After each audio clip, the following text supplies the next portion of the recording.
So yun guys, so kumuha tayo dito ng isang puno ng wild na saging. Ayun yung mga puno niya. Yan. Kumuha tayo ng isa. So susubukan natin ngayong ihalo sa darak ng mais para gawing patuka sa ating mga alaga. So ito na mga kasubog yung nakuha natin na ubad ng saging. So hindi ko na pinakita yung pagkuha natin ng pinakaubad dahil di tayo nakapagdala ng tripod. So susubukan natin ngayong ihalo sa darak para makatipid tayo sa pagkain. So malakas kumain yung mga alaga natin pag hindi mo hinaluan dito.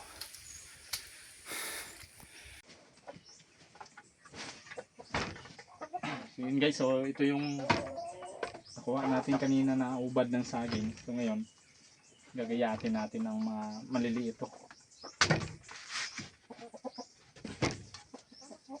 Tanggalin lang natin dito yung medyo matigas dahil ayaw nilang matigas. Yan. So ito medyo matigas pa rin.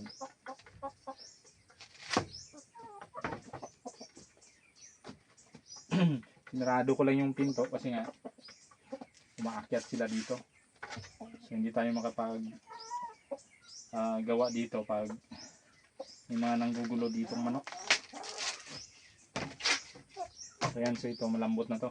Ito na lang yung anuhin natin, gagayatin.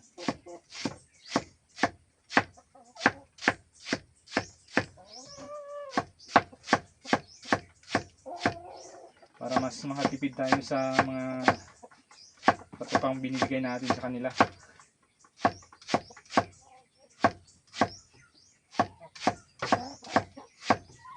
Yan, tapos yung tatadta rin natin ng ganito para hindi sila mahirapang tukain ito. At mahalo natin ng maigi pag maliliit. So marami-rami na ito. Hahaluan pa natin ng darak. So dadami pa.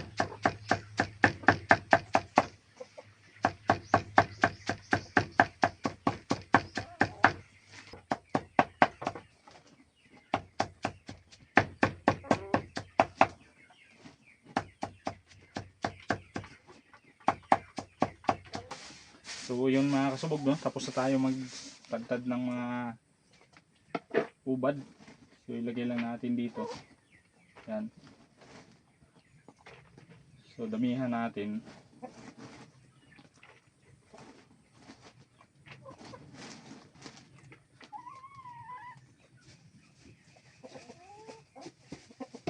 Tapos lagyan natin ng darak. Yan o. Yan. Ihalo lang natin para magkaroon ng lasa yung ubad ng saging.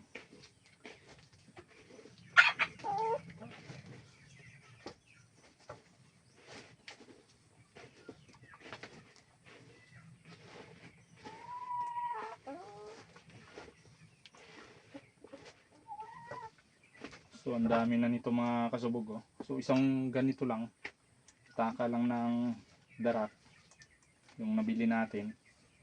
Tapos ang daming hinalo natin na ubad ng saging. Siguradong mauubos nila to. Tiyak na maubusog yung mga alaga natin. Kasi pag purong ganito ay tiyak na maubos na yung darak natin, mabilis maubos.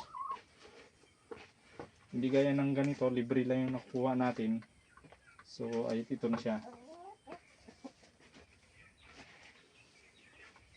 Ito na yung itsura mga kasubog, oh. Yan.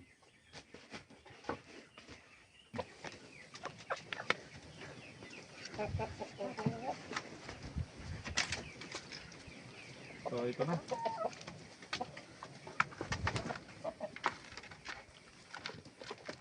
Oh, ang takaw nila kumain, no?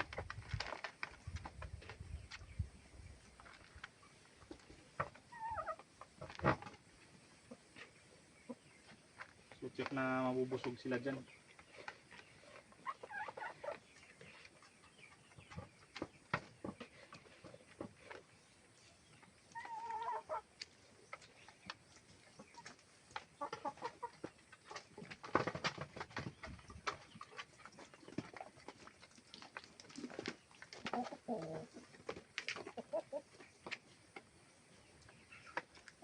Oh, gustong gusto nila yung mga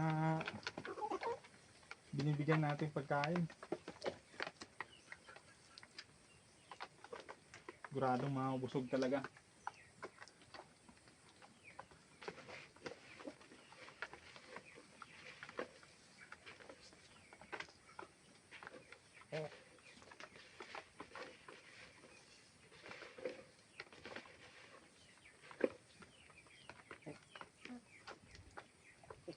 So ito, ibibigay natin to doon sa mga maliliit natin na alaga.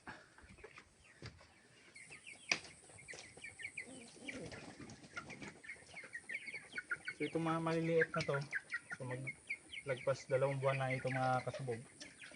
So ayun o, tingnan na 2 na yan.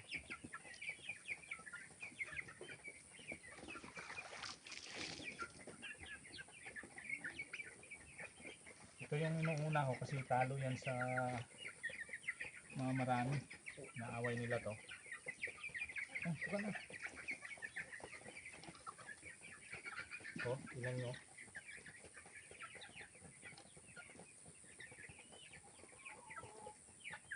Kumakain na rin pala sila ng ganyan.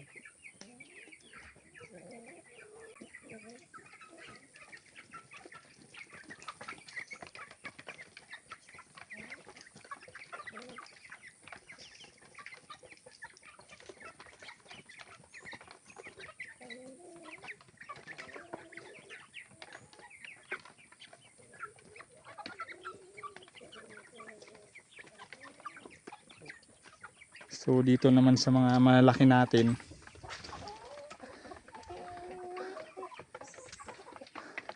ayun, ubos na rin, no? Tapos yung iba nanggugulo dun sa ibabaw ng kubo.